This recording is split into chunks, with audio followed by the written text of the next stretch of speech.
What is up, Creative Gang? Welcome to episode number 58 of In the Frame podcast with Adrian the Photographer. Thanks for coming. Man. Hello. First thing is first. Crack one open. Woo. Cheers. Salud. Thanks for having me. Thanks for your Good time, stuff. man. Dude, thank you for making the trip down here. It's been a long time coming. I've been wanting to get you since I work with you, which was, I feel like it was, Yeah, it was a while ago. Yeah, it's a long time ago. But dude, Adrian, thanks for being here, man. Welcome. And welcome to In the Frame podcast, dude. So what's up with you, man? I know you got done doing a couple of shoots today, right? Yeah, I just did a photo shoot for a designer and then later a blogger, influencer here Nice. in downtown, both of them. Yeah, and you just recently moved to Los Angeles, correct? Yep.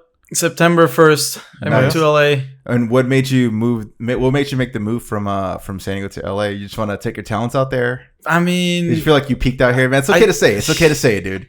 I love San Diego. And honestly, I miss San Diego. Uh-huh. San Diego is beautiful. It's nice. I used to live 3 minutes away from downtown. So Wow. it was, everything's so convenient. Right. Like downtown where I would do most of my photo shoots was 3 minutes away.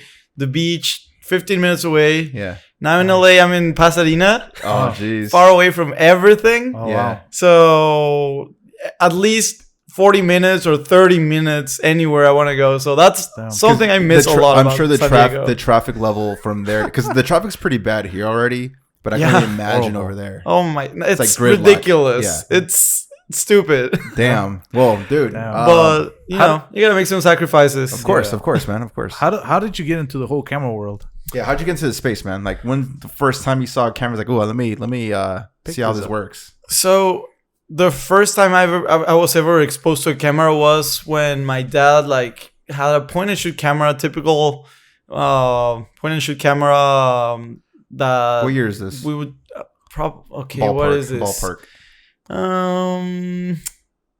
Oh my god, this was a while ago. Like early 2000s, late 90s. Okay, my sister was probably like 6. I was probably like 12, How old are you? 10, 11. I'm 25. Okay. Okay.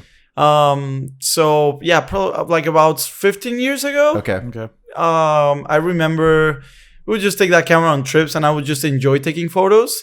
Yeah, actually, yeah, I remember when I was 12, 11, I started playing with the camera. When I was 12, I remember my dad had Photoshop in his computer and Oh, wow. one So day you already he just had Photoshop. he just started playing and messing around with it. He's like, oh, look, I downloaded Photoshop like 2 or something. Yeah. And he started playing around with it. And then I was like, oh, this is cool. Whatever it is. Like, Right. I want to play with this. Yeah. So I remember I started like doing like funny faces on my friends, like distorting their eyes and changing their mouths Just and trippy stuff effects. on the yearbook. Mm-hmm. So that's pretty much how I started using Photoshop. Then I was just having too much fun with it. So I would go and like caught my sister, for example, jumping into the pool. I would call her and put her like jumping from the Tower of Pisa in Italy or like crazy stuff like that, Right. or do like snake skin on someone or Okay. just Yeah. stuff like that, but trippy just stuff. having Yeah, fun. yeah. But that's how I really got my fundamentals on Photoshop, that like, because I feel like when you start learning Photoshop, it's when you really need to understand how it works. And that's the hardest part, like the layering and all that. Mm-hmm. And I just learned it by playing, Right, so it was not even like, oh, I'm going to take classes. It Even was now, just like- dude, I barely mess with Photoshop because it's so complex. It's kind of like the equivalent to like the After Effects if it were a video. But yeah, I only do Photoshop once in a blue moon, like when I do my slide collages, if that, but nothing crazy to the extent Yeah. of like messing with people's like distortion effects or anything. like Yeah. I don't really use it that much that. either. Okay. Like, I'm surprised. because so much of my work, like I get so much work that my workflow doesn't allow me to be that perfectionist anymore. I can only imagine. Yeah. So, I basically just use Lightroom. I use some like brushes and stuff, cheating on the skin retouching. Mm-hmm. That's one of my secrets. I feel like every photographer knows, like, you always do the retouching, of course, of the skin, like the Yeah. lights or the brushing and whatnot. Yeah. So, I mean, Lightroom's way more efficient to edit a bunch of photos and Yep. photo shoots and stuff. Unless the client pays extra, then I'll take it to Photoshop and retouch by detail. But that's Sure. like, I really charge enough to make it worth my time Gotcha. going into Photoshop and stuff. Because it does take a long time, and I'm very perfectionist. So. I never thought about charging a little extra for the Photoshop experience? Because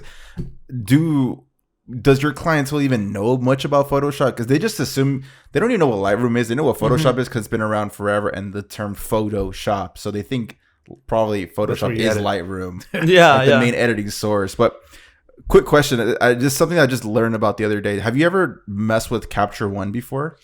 No, and you know what? A couple of days ago, I was in LA Fashion Week talking about that with Tariq and Andrew Rogueshot. They both use Capture One.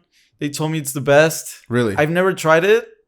I'm happy with Lightroom. I already have all my presets, all my workflow on Lightroom. So, if it's not broken, why fix it? Yeah, I agree with you. What have you heard? No, I've heard it like through the grapevine, like, oh, use Capture One. And I think it's free too, right? I'm not sure. No, I think it's more expensive than Photoshop. Oh shit, okay. And like the Adobe package. Because like the main thing as far as video, like DaVinci is like the rave right now. You could get away with a lot of stuff. It's more meant for like skin tones and like color correction, but it's a free software, which is pretty cool. Okay. And I know a lot of people are ditching the Adobe Premiere or Final Cut to go to DaVinci Resolve, but I'm like where you're at. Like I know how Premiere works exactly. Like I know my workflow. It's like, why do I want to take the time to learn another software? And it's going to take me so long to get my hotkeys right and all that good stuff. So it's like, what you just said right now, if it's not broke, why fix it? Exactly. Yeah. I mean, I would like to try it to see what people are talking about. And, sometimes you can upgrade. You don't know what you're missing out on until you try it. So I definitely want to try it out at some point, but probably sometime where I'm not like super busy with work and having to also learn that. It's not going to happen anytime soon with you, man. You're freaking flying all over the world just shooting photos nonstop, bro. So you get this point and shoot and you're messing around with it.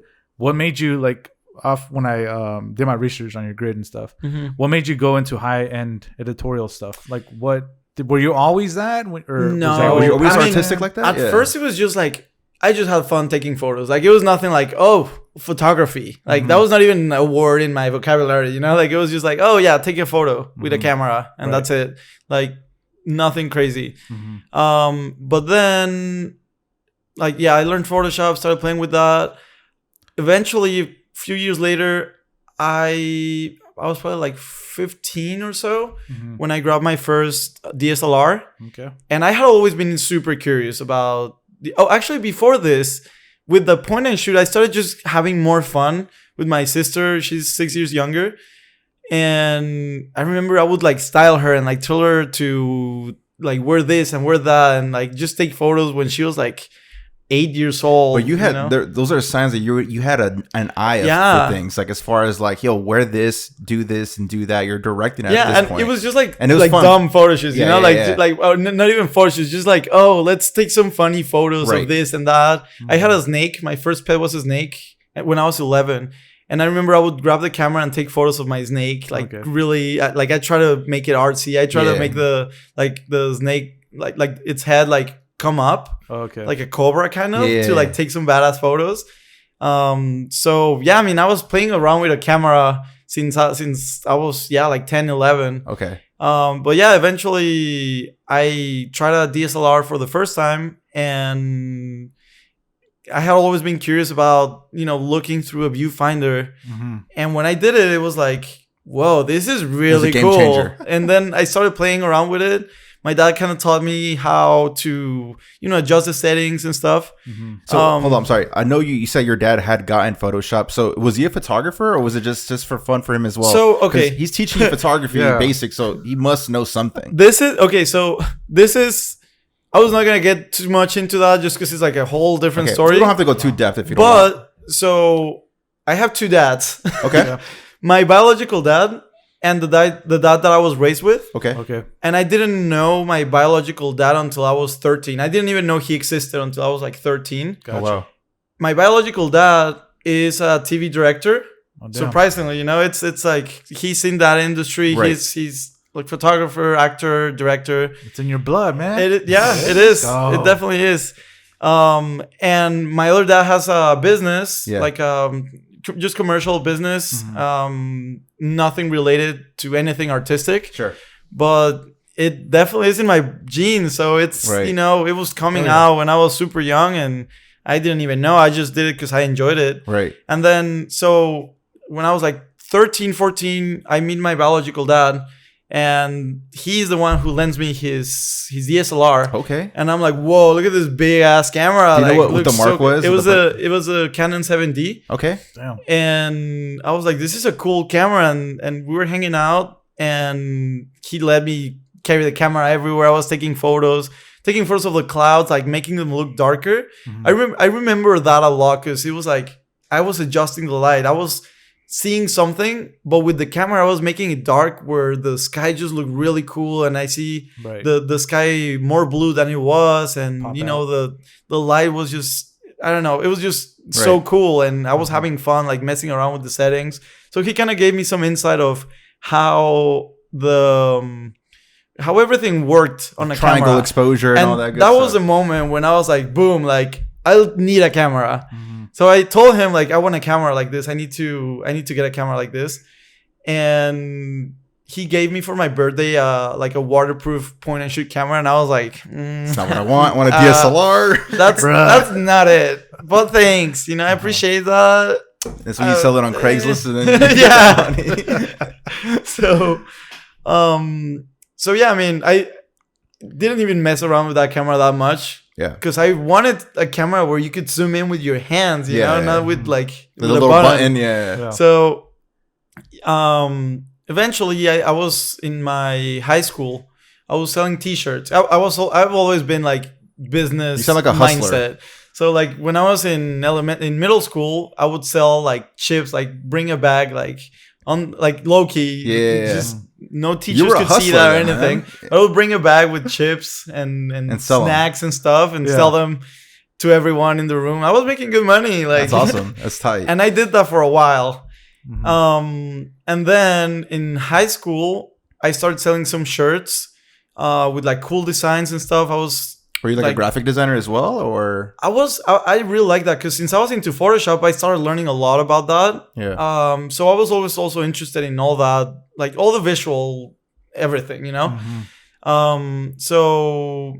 But I wasn't designing the shirts. I was just like selling them, because I saw like an opportunity of, you know, become a kind of like an ambassador before that was a thing. Yeah. Mm-hmm. And then I was just selling the t-shirts to my friends, and they were like super trendy, super cool. The brand was Máscara de Látex, and they had really cool stuff, and I was making good money. Mm-hmm. And that made me save enough money, because I've always saved my money. I've always been good at managing your finances. My finances and stuff. Mm-hmm. So I saved enough money because I knew I wanted a camera. So I bought my first camera, which was a refurbished Canon T4i. Okay. So I went fancy right away. You know, I had the touch screen, I had the flip screen, 360, everything.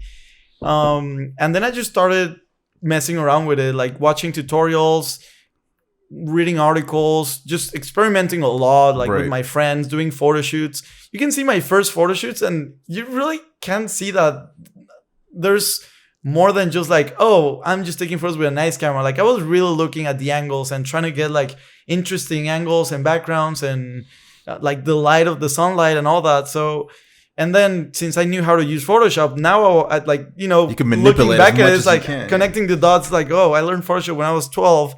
And then like when I was like 16, I got my camera, and then, you know, I had something to edit. Yeah. So I knew how to do all this stuff.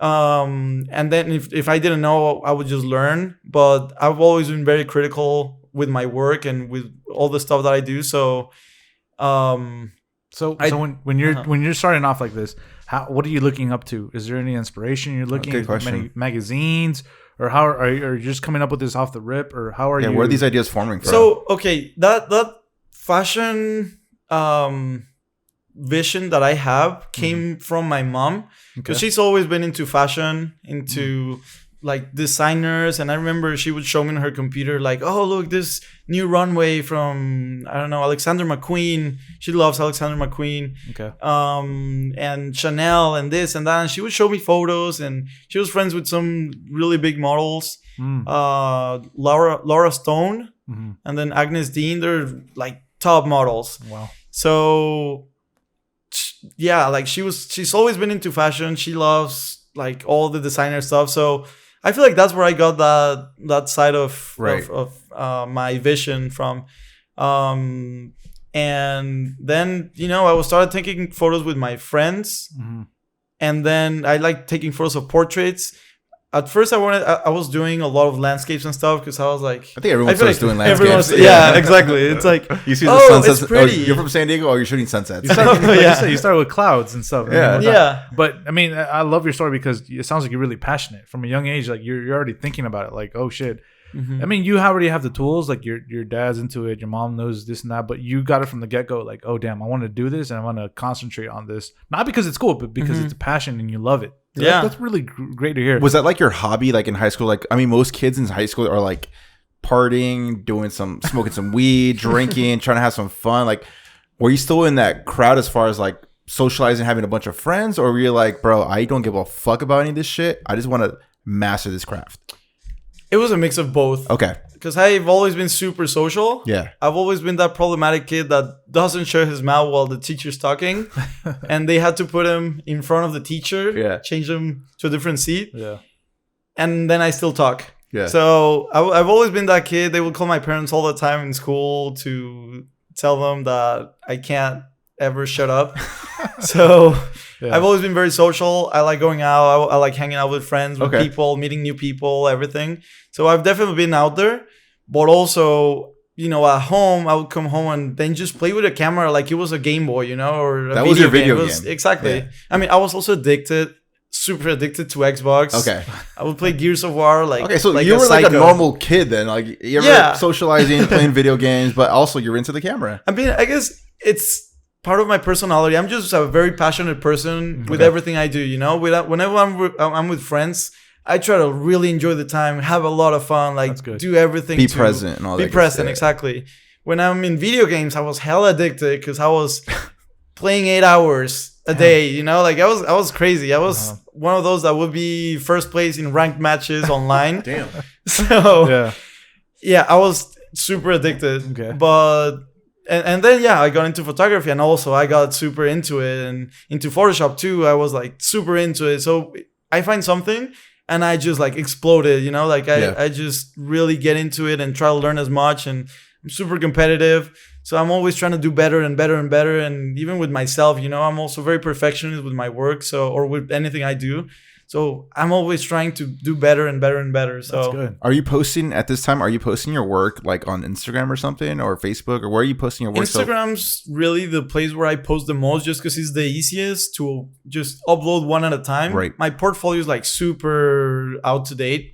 I haven't updated my portfolio in a while. All right, and to the new viewers, like as far as portfolio, like you mean your website or my website? Gotcha. Yeah. And that's true because I like before this podcast, I went to your website and I was like, "Oh, this does not look like you're good." Yeah. Really, I haven't checked their website, so I don't know. I just go based on your Instagram because it's like double the work. Like, oh, I just posted on Instagram. I got to post on my website again. Yeah, and then like you got to worry about like Instagram is a different size from the website and stuff. The dimensions and all that good shit. Yeah. So Adrian, you're what age? What age did you find out you were like, damn, I can make this into like a living, or where can I like make this into a profession? Was it college or was it? It was also around that time when I got my first camera. Okay. It was. What was it?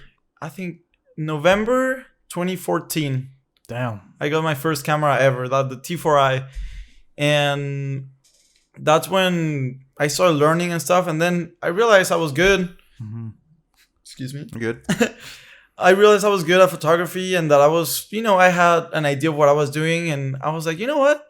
I think I'm good enough to charge. So I just started asking people for voluntary cooperation. Mm-hmm. So I would do a photo shoot and just have them tip me, basically. Right.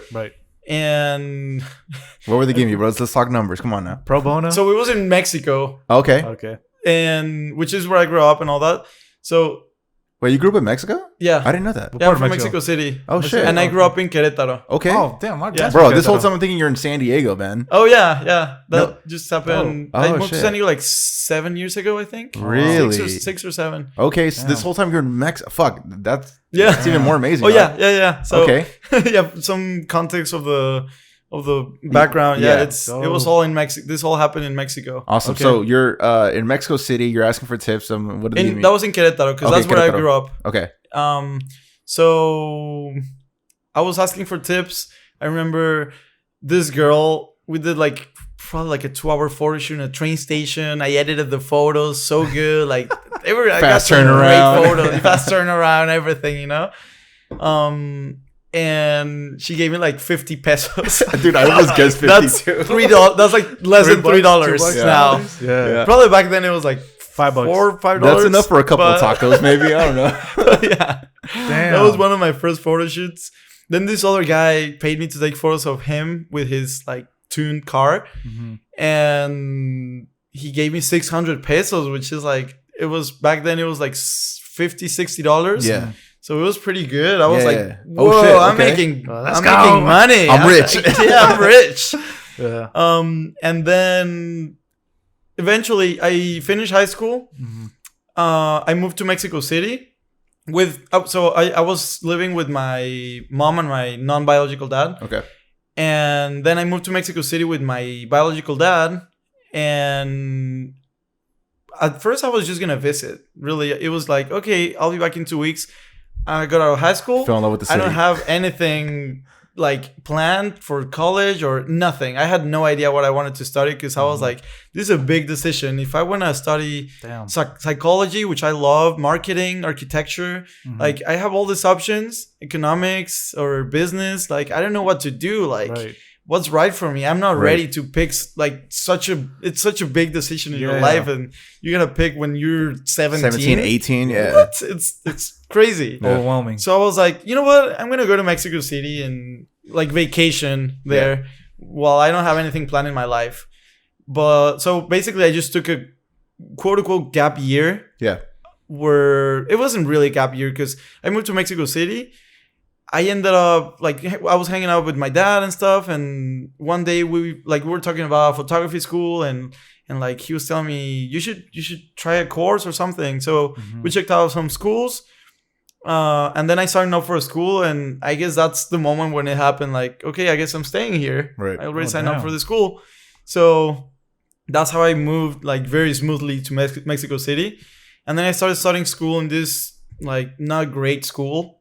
And I was ahead of everyone from the beginning for like, honestly, the whole time I was there, I was ahead of everyone. The most basic stuff that you already knew? Yeah, exactly. Because they were, starting from zero. Like, Gotcha. There's a lot of people that didn't know anything about photography. So they were starting from zero, teaching the bare basics. All the basics. So the first 3 months, I was like, I already know everything, like all of this. But I would come back home and, keep doing my research, keep answering my own questions and just learning more and more and more and experimenting and playing with my camera and I would just take it everywhere I would go. Damn. And yeah, so that's how I started. The thing that I did learn from that school was mainly studio photography and some technical aspects that I might have missed by learning by myself. Right. What do you mean, like lighting, like off-camera flash? Maybe for example, composition. Okay. Like I knew somewhat like the basic rules and stuff, but something I learned in school was like, okay, you should not be cropping where the limbs are, where your wrist or your elbow or stuff like that. Show the whole body, kind of. Of like those like little tips that I missed. So I did learn a couple of things like that. And then when we got to studio photography, I was learning more because I couldn't experiment because I didn't have studio equipment myself. Right. So that's what the school did allow me and taught me, like studio equipment, and I learned how everything worked.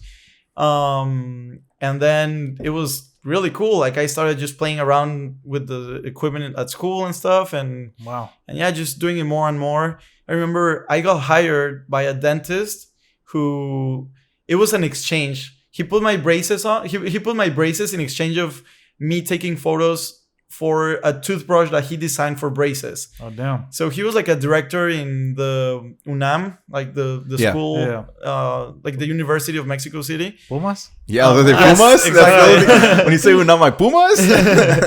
So he was the director for the dentist like department or odontology or something. Sure.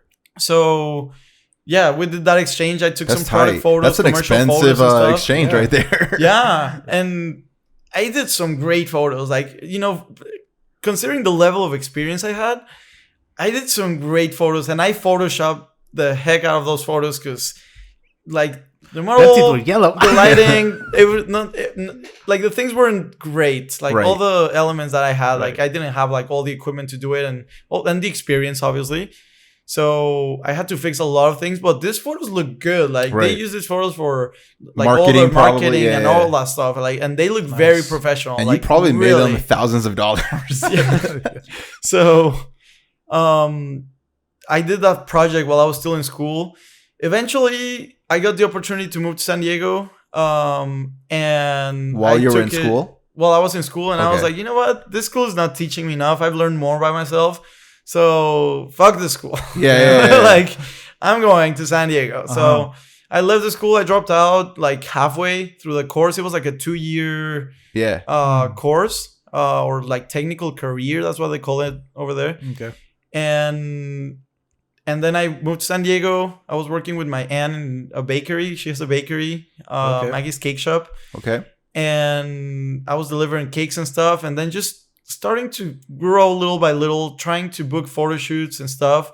She would refer me to clients because since she was doing events and stuff, like sometimes she would refer me to clients with low budget that wanted like maternity photos and stuff. And I was like, okay, like she was asking me like, how much would you charge for a photo shoot? And I was like, I don't know, like $40.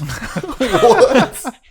Coming from Mexico. Yeah, going like Mexico prices. 800 pesos is a lot, you know? He's doing the peso calculations. The XE app. And she's like, no, you should charge at least like 80. Damn. And, you know, now I look at it and it's like $80. That's a funny story. You want a photo with my iPhone? Right. Yeah. All right. So you're now experimenting with pricing and whatnot. So how did you do another deep dive in like YouTube University as far as like how to adjust from Mexican pricing to like the US pricing or like knowing your word? Yeah. Like how did you figure that out? Because that's like a question every creative has with themselves. Like, what is my value? That's the hardest part. I think that's one of the hardest things I've had to deal with. Because, I mean, do you feel like you still struggle with that today? Not anymore. Okay, that's awesome. Yeah. Here, let me ask you a better question. When the fuck did you know it was like, I'm not going to charge less than this amount, my base price, because I know my worth?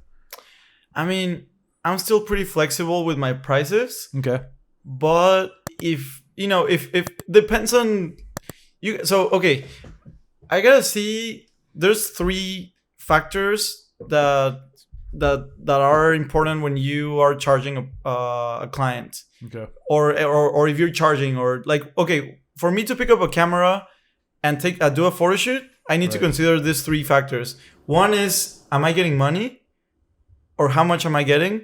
The other one is exposure and portfolio. Okay. So if it's gonna be this top model that's gonna give me a lot of great photos because she's super professional and I'm gonna get great photos for my portfolio, I'll do it. If it's someone that has a lot of followers or knows a lot of people, has a great network, I'll do it.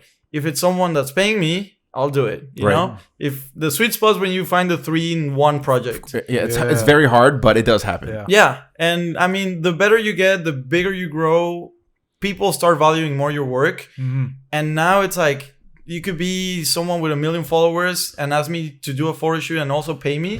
Mm-hmm. And it's perfect. You know, they tag me, they pay me, and I'm getting great photos for my portfolio. So that's amazing. And it's happening more and more often now. Damn. Yeah. So it's funny that you're saying this because like I literally saw your story today that someone tagged you on, and it's like the girl, like the model has 7 million followers, and you're like, oh, but I love your work. Can we collab? And it's just crazy, bro. 7 million followers, man. I mean, I don't know. That's I'll insane. do it for 7 million. Even then, like for some reason, the more the way I see it, it's like if you have 7 million followers, you should be having some sort of like. It's crazy to assume that you should have some sort of like money or whatever. Like, of course, I mean, because if you have 7 million followers, you could sell like a shirt for $10, and even if you have like 100 or 200 people buy, like you're still making solid money. You know? Yeah. I mean, if you have 7 million followers and you're not making money, you're not monetizing that. Like stupid. you are an idiot. Yeah, you're literally doing it for a drop of clout. So what it sounds like you're always doing the calculation in your head. Then yeah, you're always how it's like a teeter tot. Like, is it benefiting me? Is it not benefiting me? It's like a little triangle. It's like a 3 exposure triangle. Yeah. You're figuring it out, and that's great. So for the creative out there, when you're starting off, like what did you do that worked for you the best of like finding that because it's balance? It had to take a few, I'm assuming from the outside in, a few years to like get to the position that you're at as far as the pricing goes. Yeah, definitely. And I just keep raising my prices more and more and more. As you should. You know, like I just start seeing like, okay, you know what, this is not worth my time anymore. Yeah. I'm more valuable than this.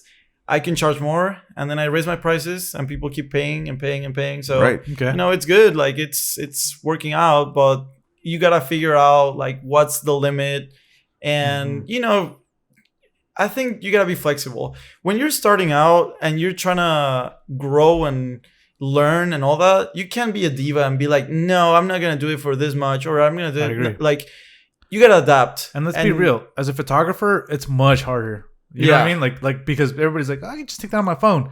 Videographer is a different world because it's like editing and more work. Yeah, of course. But when people like identify like I'm gonna hire a photographer, like what's your price? Like I can just go with a cheaper photographer. Yeah. They don't know the work, and when seeing your work, it's like holy shit, like it's good. It's like it's perfect.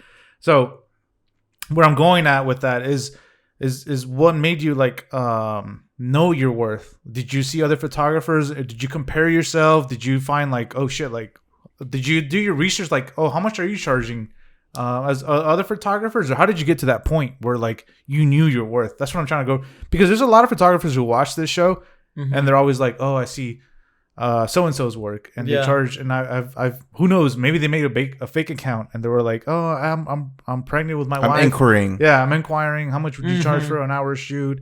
I'm an influencer. How much would you charge? I'm an influencer. I want free work. I have 102,000 followers, blah, blah, blah. How did you like do all that math? How did you do that research for that viewer who's watching and starting to get up in the photography world, videography world? What advice would you give them of like, okay, do this and do that, and then figure out your price? So, okay. So yeah, when you're starting out, you don't know what to charge. You don't know how valuable your work is, or you don't know anything. So for me, what worked the best was to say yes to everything. Okay. Like anything that any client wanted. If you want a photo for your Amazon listing, for your catalog, for your jewelry brand, for anything, like literally anything they would ask me, I would just say yes and try to price it, try to see what their budget is, but always say yes. Because I was like, you know what, like right now the money, like I'm not struggling, like my family is supporting me, which I'm so grateful for. Like maybe a lot of people don't have that opportunity, but I mean, if you're working on a job, maybe you can sustain your photography hobby by doing free shoots and stuff. But the thing is, just say yes to everything you can. Like if it's a pregnancy shoot, if it's a wedding, if it's this or that, like anything, just say yes. Try to charge as much as you can. Negotiate it. Play around with the money and be flexible. Be willing to do it. Not because you're gonna make money, not because you're gonna get exposure, but do it because you're gonna learn. And learning's the biggest value that you can get from anything. So if you're learning in the future, that's gonna bring you money. So you gotta see the bigger picture and realize that if you try to do this photo shoot for, let's say like a shoe company, and you've never done product photography, well, then you have to figure it out. And information's out there. And you gotta be realistic too. Like you can't just like charge up the ass when you've never done product photography. Exactly. Like, if you're shooting landscapes all day and then you expect Nike to hit you up, and then some like a startup say, hey, you do photos, take my photos of my shoes or whatever, and you expect them to like pay you something crazy, like bro, like you need to be realistic at the same time. Like if you've never done that takes studio work to do all that stuff, which I am not experienced at. So it's like I can't imagine someone. There's just a lot of naive photographers out there. That's what I'm trying to say. It's like just because you know how to shoot a camera and you know the triangle exposure doesn't mean you know how to shoot, let's say, high fashion in product photography or or some sort of sunsets or shit like that. There's so many different lanes in photography. Yeah, So, at the end of the day, aperture, ISO, and shutter speed are just the basics. That's it. Like Yeah. that just tells you how to expose a camera, like a Right. photo correctly. But cameras do that automatically. So yeah. you know, you're not in advantage. Yeah. Yeah. Just knowing that. So I mean, I would just say yes to my clients and always act up more professional than I am. Just be like, you know what? I'm a professional photographer, even when I don't feel like I am. Just because then you have to live up to those expectations. And that actually makes you grow. Yeah. Right. You know, like it's kind of like the fake it till you make it. But I'm a believer of that. yeah. Yeah. Yeah. I mean, you fake that you're real, like a real professional. And you gotta like fill those expectations from your clients that expect you. If you're selling yourself as a professional, they expect you to be professional. So what would a professional do? And is this good enough? Like compare your work to other photographers' work, to other product photos, and just be like real, you know? Is this good enough? Is this like, could this go on the Burberry website? Like if not, then you can do better because it is possible to be done. Right. Yeah. So, you know, just trial and error. Just learn until you find out the formula that works for you for any type of photography. And then you just become better and better. Yeah. And don't worry about the money first. Like, just worry about learning and growing. Once you're experienced, once you're good, like people really recognize your work and respect your work. There we go. Then, you know, you can start creating some packages or find like your hourly rate that works for you. And then with time will tell you, and clients experience, you'll see like, okay, so everyone's paying this, like I don't have to negotiate. Everyone's just saying yes. So I might raise my prices because it's too easy, you know? So maybe I'll ask for double and let's see if that's too much. If it's not, then, you know, I'm good for now. Let's see if I can raise it little by little. If it's too much, then will tell you, I gotta learn more. I gotta experience. I gotta learn more, have more knowledge, so I can deliver the quality that's gonna bring my value higher and allow me to charge as much. Correct. Yeah, I love what you said there because, I mean, this goes out to any photographer, videographer out there. It's like knowing your branding, right? You're like in a milkshake. Like you're finding your fucking what sticks with you, what people value, what's your brand basically. Yeah, is what you're sticking at. So for me, like I started with you, like a landscape, and then video, and then I started with people, and then off-camera flash, and then that was my brand. So for you, it's like the same thing. I love what your story is. You're doing whatever, yes to everything, but then whatever sticks, that's what you're gonna cultivate, and that's what you're gonna make your niche. So when was it that you found your niche of like high-end editorial stuff, where you're like, holy shit, like I'm gonna stop saying yes to a lot of things, and I'm gonna start saying yes more to like exclusive high-end editorial stuff? When did that click in your path as a photographer that you are now? Well, I'm not there yet. Fam, yeah, you are. Bro, I always Adrian, like your work, honestly, man, it's like a one of a kind. Like, and maybe because I'm not used to like seeing like fashion editorial stuff. That's not what my algorithms show me. Outside of you, but like I see your shit, it's like fuck, bro. Like that shit looks magazine worthy. Yeah. Like you are one of a kind. Like I'm not even. Thank you. We always kid here. I'm the best San Diego. No, when you were in San Diego, you are the best. and the only reason I heard about you was when I went to Hindu. It was like, oh, he's like, you know Adrian? I was like, who? I was like, Adrian the Photographer. I was like, no. I was like, oh, you're kind of blah blah blah, this and that. And then he showed me the Hindu. Courtney showed me his work. I was like, oh shit, like that's good stuff. And one thing I've noticed about you, you're still progressing, because from your earlier when I've looked at your feed, you started like really contrasty studio, and now you're like fucking with like, I don't know, I could be wrong, with shadows and studio sessions, like the stuff that I was gonna ask you, but maybe we can dig into a little bit deeper later in the show. You've been like doing like a dramatic like poetry. I don't know, like I think that's the perfect word. Like it's like very poetic. Yeah, like your style. And I don't think that's an accident. Yeah, no. It's like you're still learning and you're still adapting, and we always talk about this in this fucking show. You always want to evolve, and it looks like you're constantly evolving. You're like a growing like a organism, right? You're constantly learning, and you're constantly like your look is not changing, it's evolving, right? Yeah. So you started like really like from it's always evolving. Yeah, and that's everyone. And that's one thing that we preach about this. Like you never want to be stagnant. You always want to learn. And one of the things from doing my few research is that you've been like dibbling and dabbing with like shadows. You're like that fade goes up a little bit more, looks more dramatic, more poetic, more old school. I don't know. How do you explain that?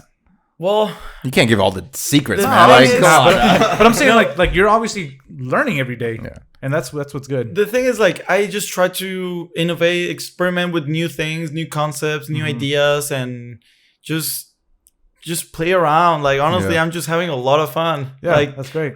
back then, I was trying to shoot bloggers because I was like, well, bloggers are gonna get me a lot of followers, but that was not the right focus. That's not what I wanted, really. Like, Right. I love fashion a lot. Like, that's my thing, really.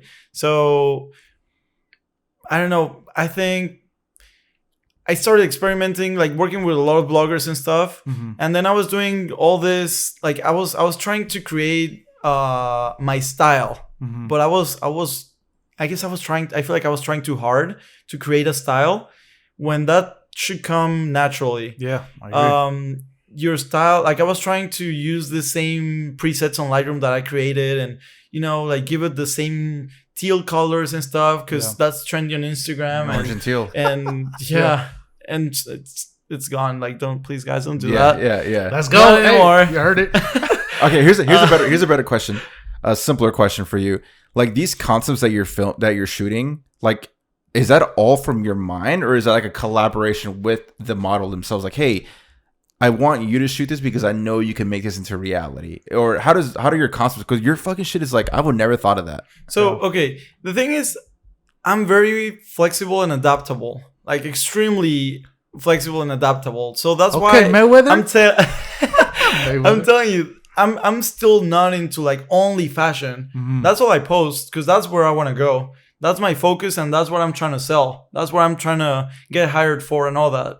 So people stop asking me for maternity shoots and weddings and stuff because they see that all I post is fashion. So they're not going to be like, oh, yeah, Right.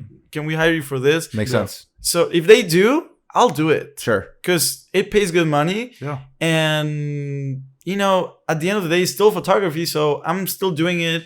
Because if I do it, I'm going to get money and I'm going to be able to fund my passion, exactly. Yeah. So I'll say yes to any project, like maternity, anything. I would have never thought that, man. So I just don't post that. Right. I might post it And- on my and- behind the scenes on Instagram, like, shooting for this or that or whatever, like maternity or babies or family or whatever. But, if you do a photo shoot and you get $200, then you have like half of a lens, Yeah. at least, Yeah. It's like, for an hour or two of my time, like it's worth it. Right. So, and I know how to do it. I'll deliver good quality. So I'm not lowering my prices. Right. Like that. So that's the point where I'm not lowering my prices. If I'm asked for a photo shoot of a style that I don't like to do, which would be like families, for example, Sure. I'll be like, okay, these are my prices and it's non-negotiable. If it's fashion, if it's designers and like editorial stuff or with a model and stuff, I can be more flexible because that's what I want to do. Right. And like, I always try to charge as much as I can. Yeah. But if the model's like, oh my God, no, these prices are too high, they're way out of my budget, I'll be like, you know what? I'll do it for this much. I'll give you a deal. Like, That's how about your this or base this or price. this? And if they're like, no, that's really like, that's still a lot for me.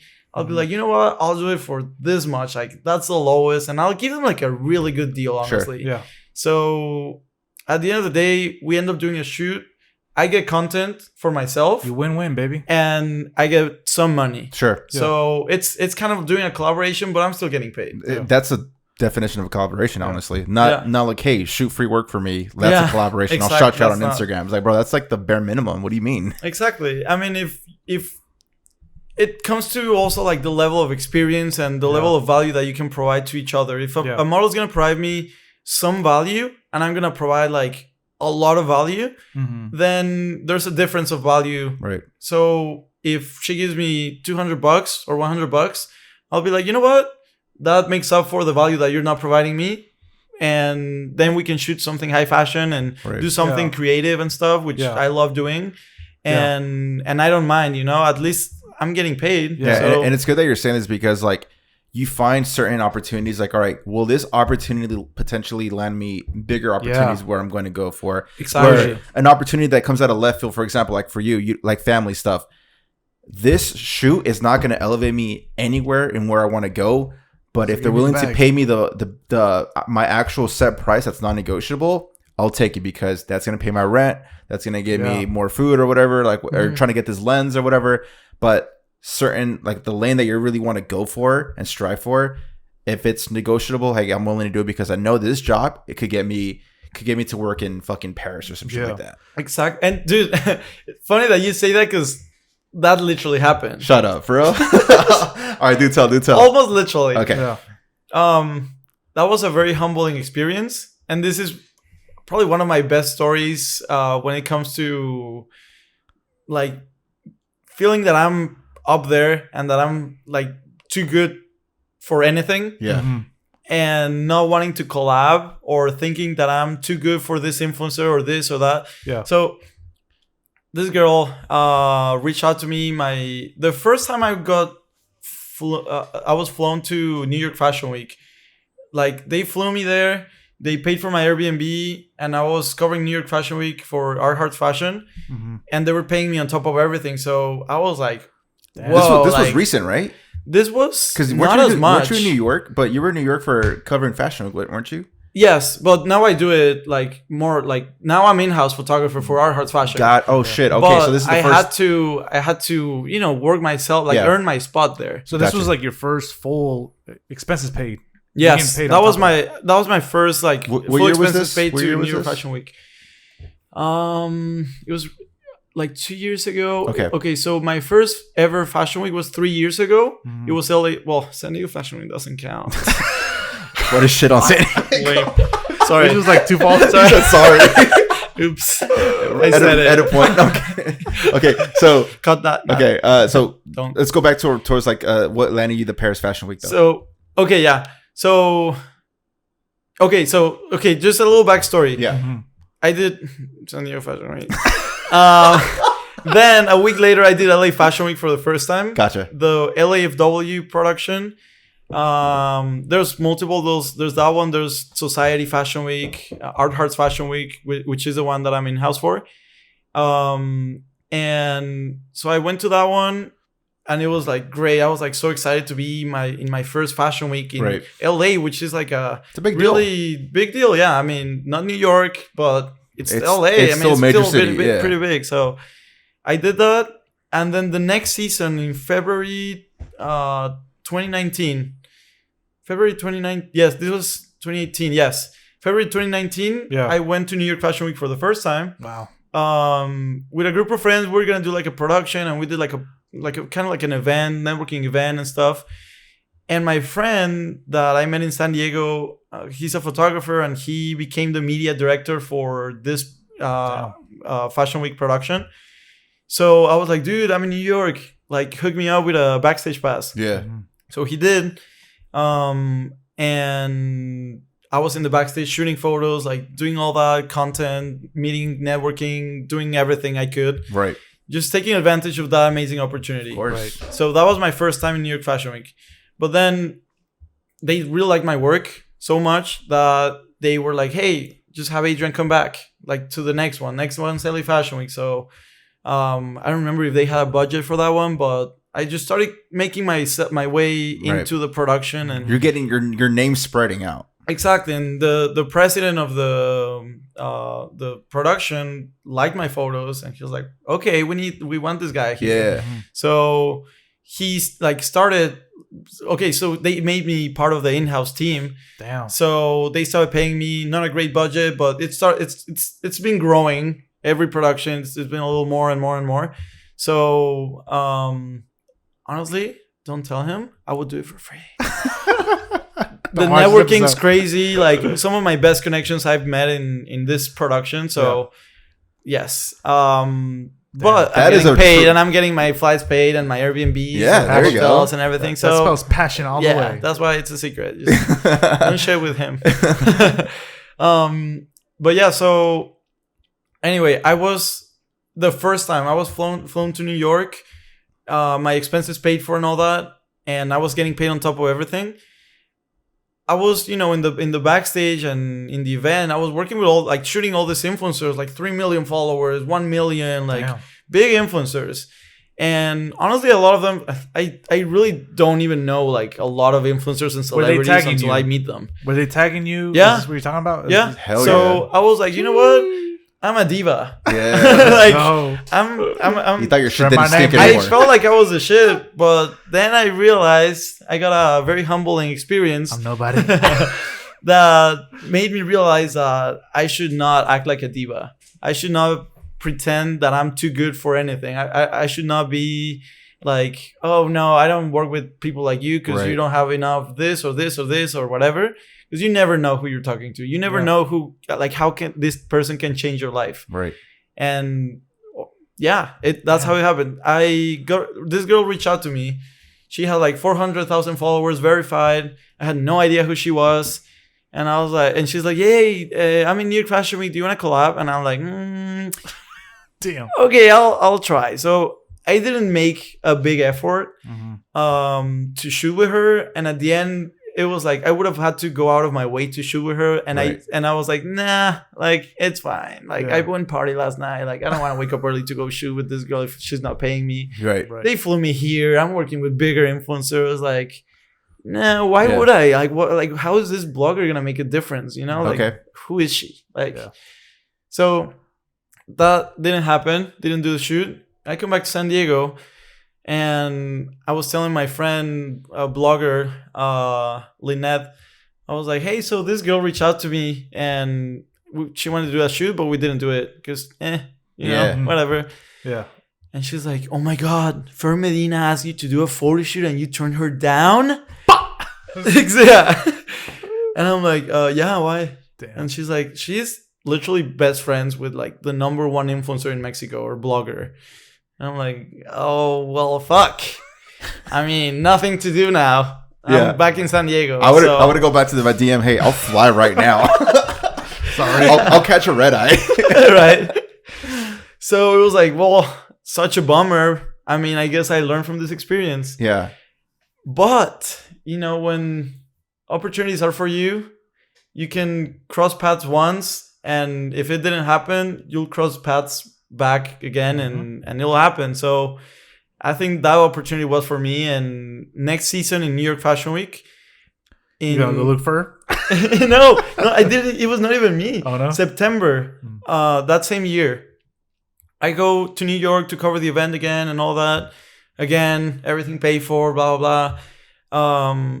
And then I meet this guy, Eduardo Lucero. He's a Mexican photographer, videographer, mainly videographer and producer.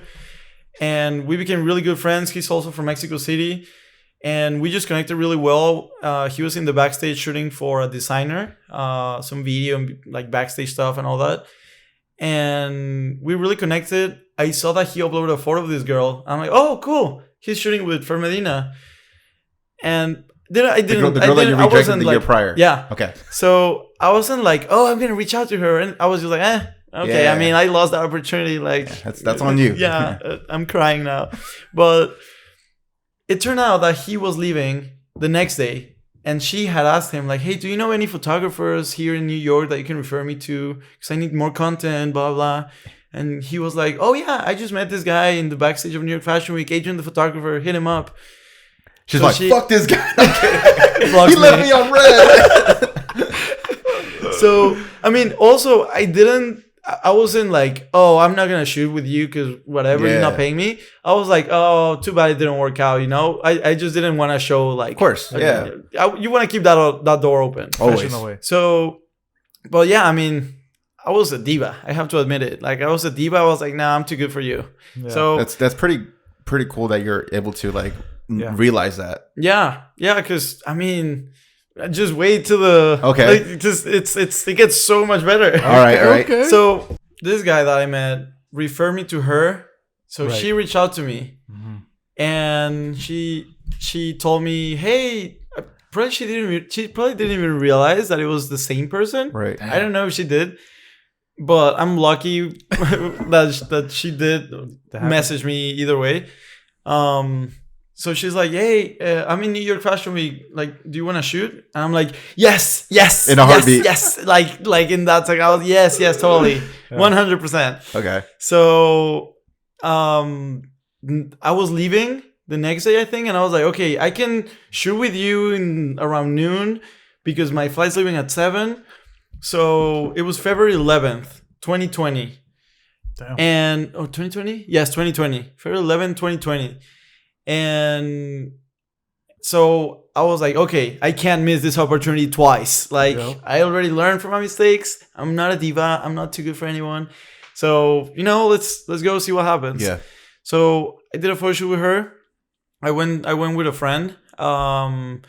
And we started taking photos. The first outfit outside of her hotel, just some street cool photos with taxis and all that stuff. And she really liked how I was taking the photos, like the way that I was directing her, that I made her comfortable in front of the camera and posing and modeling and all that. That's a whole different art right there. Yes, definitely. That's honestly, that's one of the biggest things that separates a good photographer from Making an them amateur so one. comfortable in Like, direction. It's more than just a camera and shooting photos and knowing your lighting. I always say that. It's such a personal experience. Yeah.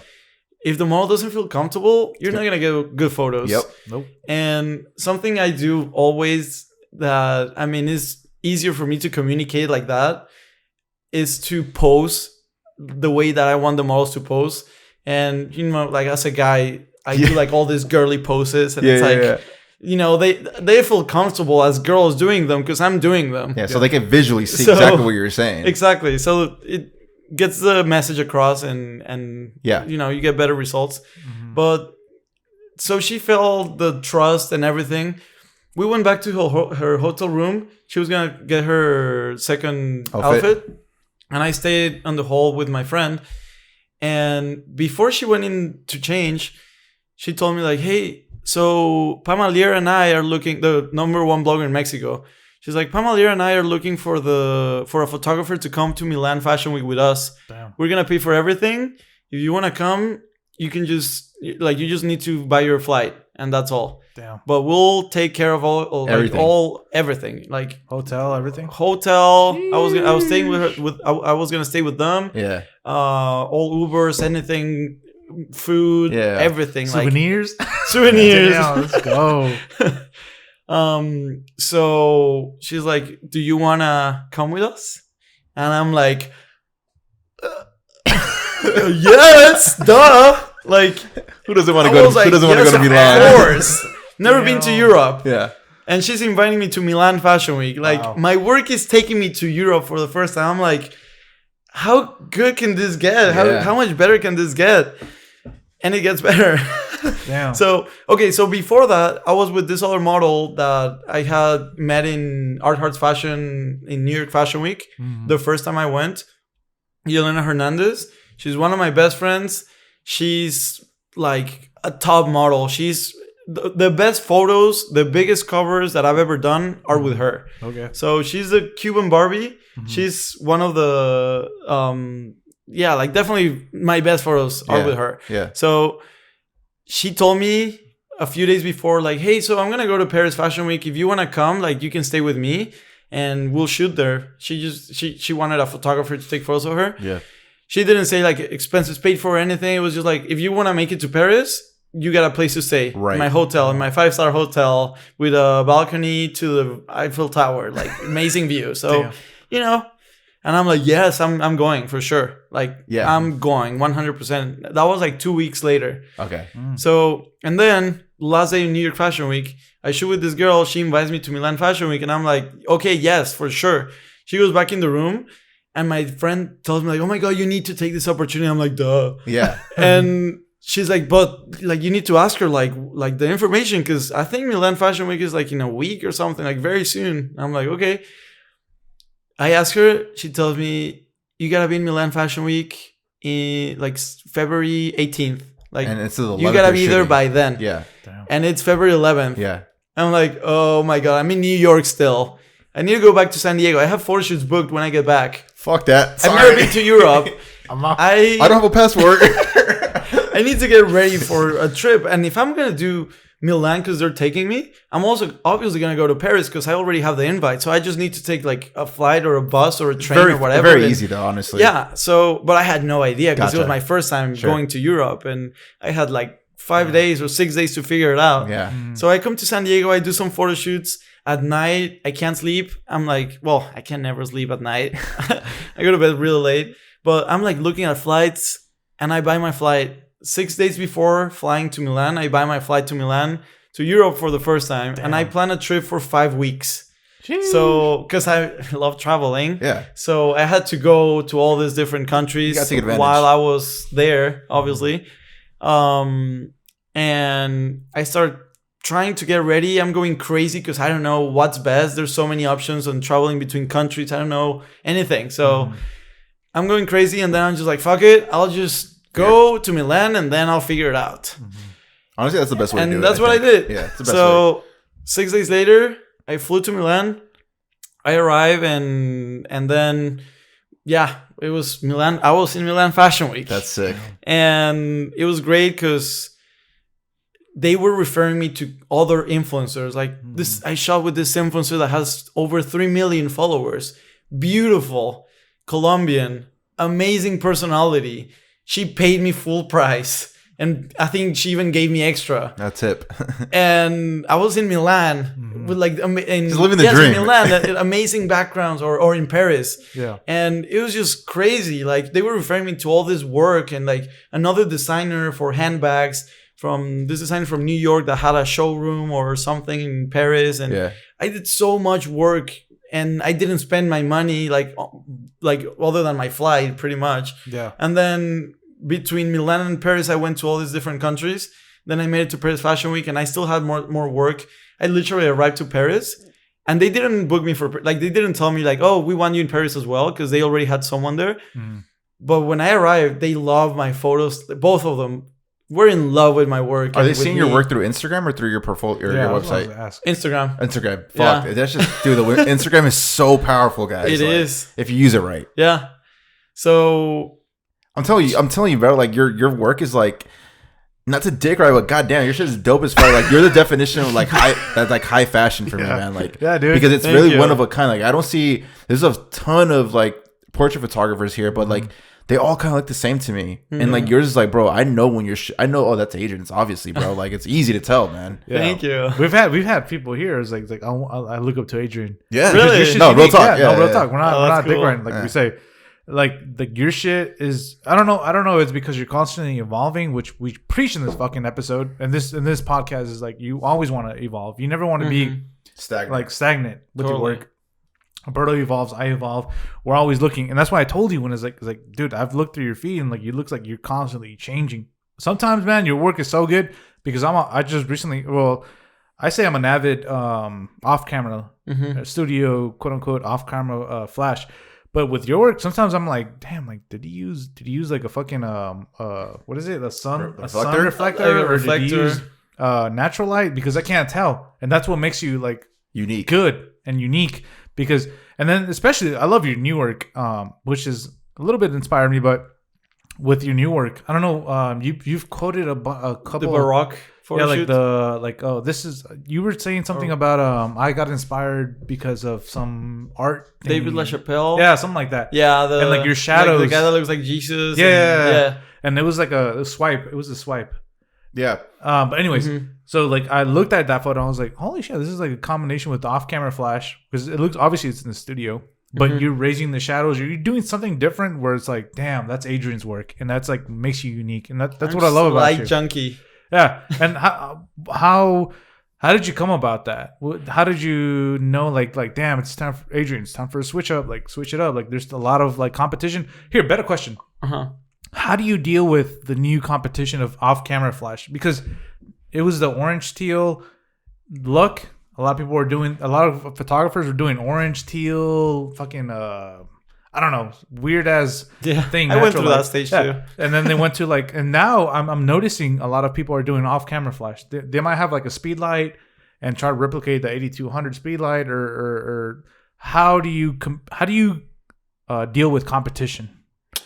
I don't care about competition. I mean, I see competition as an inspiration. Okay. You know, it's hard when it's like a competition that's taking my clients and my money. Yeah, that's what I want to do. But it motivates me because there we go. Since I'm so such a, what's it called? A competitor. I'm so competitive.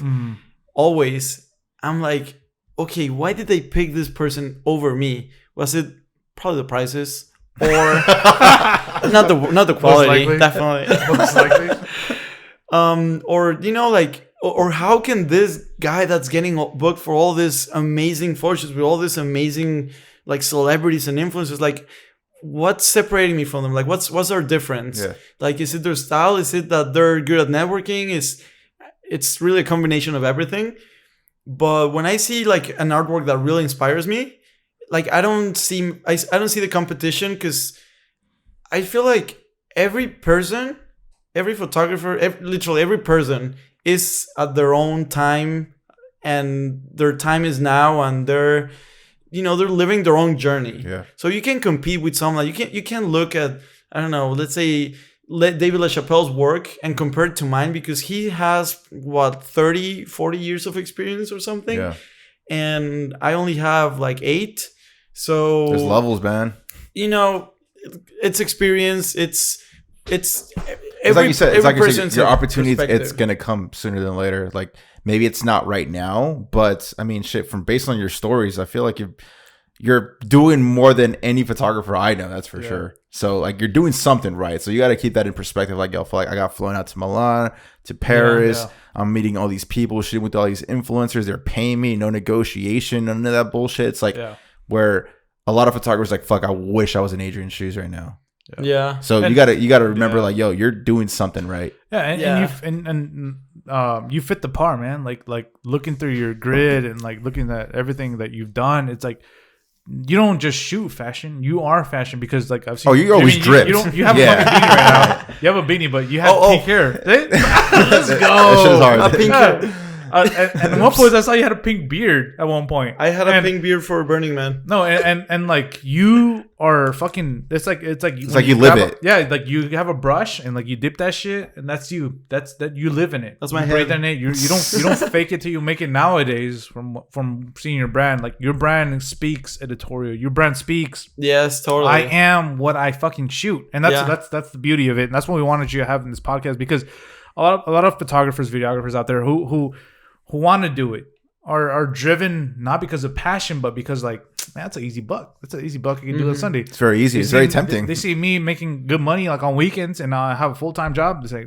I can be Peter. Like, I just need a good camera, this and that. But no, you have to be driven. That's what you are, the definition of driven.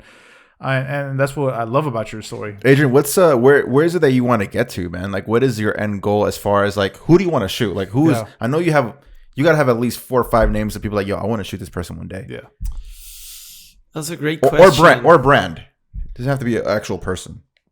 I mean, that's a really. I mean, put it out there, man. Manifest it. I'm really open to whatever the universe has for me, you know? Yeah. I just know that I'm doing something I'm passionate about, and that I want to do bigger things. Mm-hmm. And for me, bigger things means working with bigger brands, bigger designers, getting more to, like, not just the designers that are in Fashion Week in LA or in Miami or in New York, but the ones that are in Milan, like, get to, Fendi, Chanel. There you go. Get to those big designers, that would be amazing. What's your favorite fucking brand? What's your creme de la creme brand that you would wish to shoot? And you would be like, damn, I'm Adrian the Photographer. Yeah, I made it. Oof. What's your favorite brand? Question. So, don't think too hard, man. I'm not a big fan of Gucci, like the actual clothes, but I love their creative direction. Like, their styling, all the photos are one of my biggest inspirations for sure. Because I have always been inspired by David LaChapelle, and he does big productions with a lot of models, and everyone's doing something. And he's a director for Gucci? No, he's just a very famous photographer that shoots with all the celebrities and has shot with all the celebrities. Okay. And very creative. So he's the main inspiration of my in the beginning photo shoot where I did like those Jesus theme, like kind of biblical type of shoot. Yeah.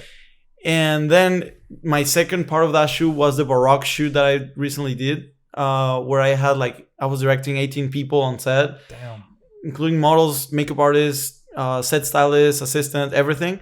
So that's something I would like to do, like big productions like that for big brands. Gucci, I love all the creative direction because they come up with like really interesting concepts and really cool, innovative ideas and just new stuff, every time. Chanel, very classic, very luxurious and very just high end. I love that too. Balmain is also amazing. I love Balmain. I mean, I would say shooting for those big brands is one of my biggest goals for sure. But again, I'm really open to see where this takes me, because like that's kind of my focus. That's what I want to shoot for. But I'm open. It looks like you're having a lot of fun. I'm just trying to not have expectations, because like I definitely try to have some goals where I want to get to, but no expectations. Right. Love that. And you've shot for fucking pretty big shoot covers, haven't you? Bizarre, your cover they're fucking tight, man. I did a photo shoot for my first like big cover in a magazine was L'Officiel. The next one was Harper's Bazaar. The next one was Glamour. Damn. How does that feel, man? I know. So great. Like so L'Officiel I was like not a huge fan of. When I did Harper's Bazaar, I was like, I made it. I am in the cover of Harper's Bazaar. Damn. And I brought a team together in San Diego with creatives from San Diego that I directed and everything and just made it happen. I mean, it's a teamwork. The stylist she's a stylist from Balmain. She works with private clients. The model is really the one that gave us all the opportunity, but I put everything together. So that was that's probably my biggest cover so far. Yeah. And this same model, Yelena, wanted me to shoot for the cover of Vogue. Damn. But because my stupid portfolio was not updated, when she sent Vogue my portfolio, she's like, "This is a photographer I want." They're like, no. She probably was. They were probably like you when you check my portfolio, like, this doesn't look like great. Outdated.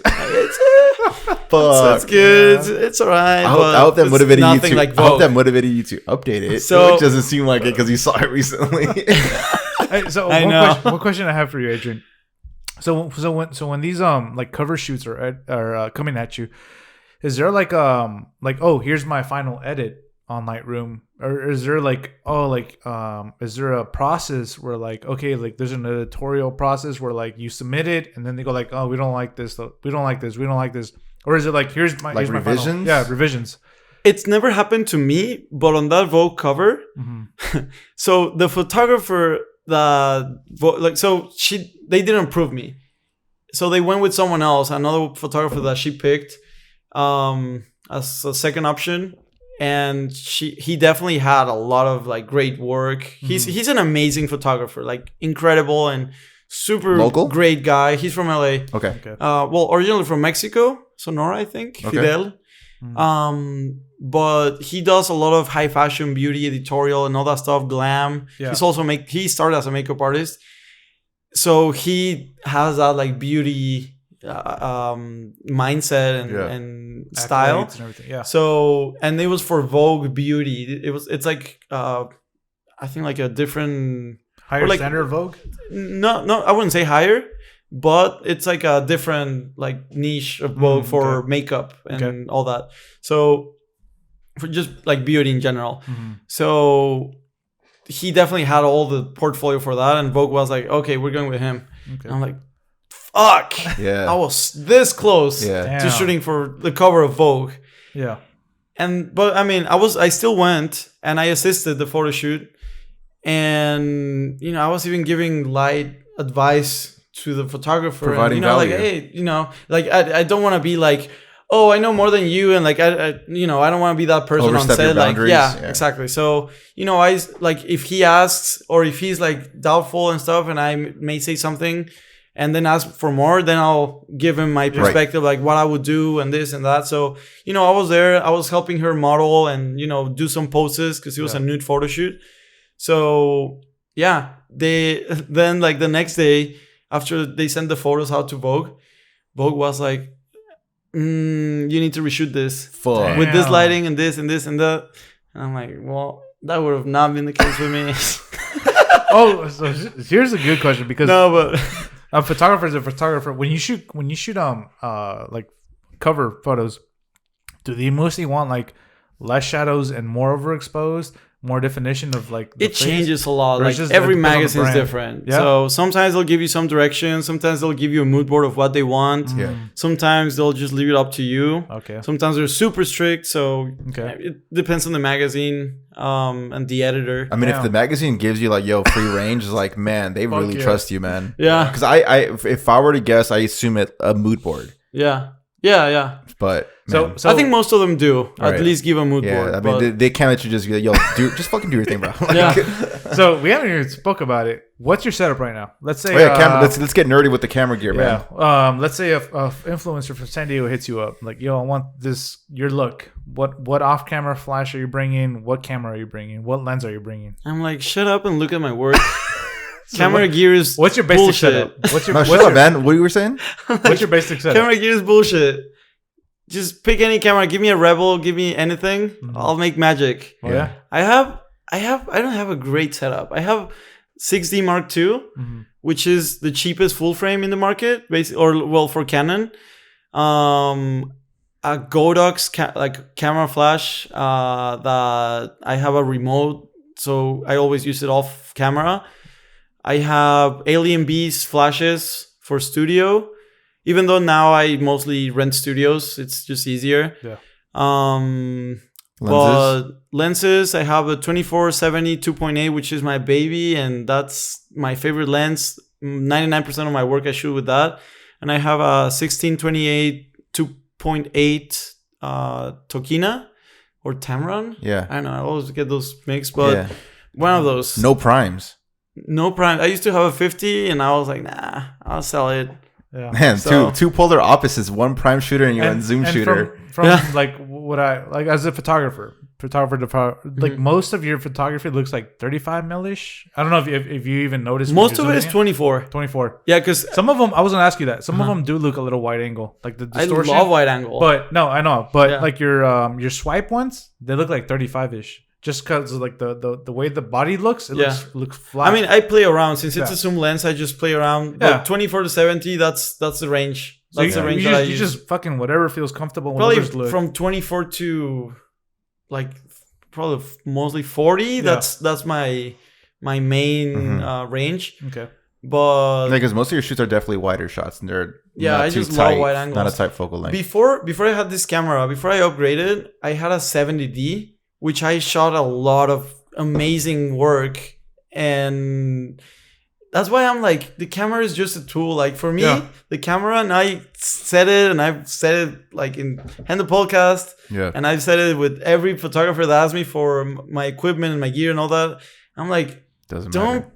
Care, like you should not care about the camera. It's irrelevant. For me, it's 5% of the actual photo, the gear that you use. Unless you want to make it big, okay, yeah, of course you need more megapixels and stuff. Right. Yeah. But for me, it's like 5, maybe 10%, And it's the only body of the camera. Because it's like, okay, yeah, it's a good camera, process colors and everything. After editing, you don't realize if it's Canon colors, Sony colors, Nikon colors. Not like there's so much more into photography, modeling, posing, angles, lighting, creative exposure, direction. creative direction, styling. That's the real Makeup, work. hair, there's so much more than just the camera. It's like, But the young creator out there, man, wants to flex their fucking 1DX Mark III or their fucking A7 R4 with their G Master lenses. Like that's the cool thing on the internet, though, man. Like you said, you brought up a good point. If you don't want to blow it up, don't invest on that extra like. It's not necessary. Especially when most images are going straight to the internet. Yeah, like, exactly. Most of what I shoot is just internet, and any camera nowadays is good for any print, like any magazine print. Like honestly, it's ridiculous. Like unless you want to do a billboard, okay, you need a bigger camera. But most of the time it's internet, and that's all, and you don't need something crazy. Nothing. Yeah, crazy. I love it. So, we it's been 90 minutes of us talking, and then you pretty much saying, "Fuck the gear. We don't need the gear. We don't need the gear. Just awesome. Give me anything, and awesome, man. We'll make it happen." So there you have it, guys. The dude that's been flying to Paris, Milan, all over Europe, shooting all these bloggers, influencers, says, "Fuck your camera gear.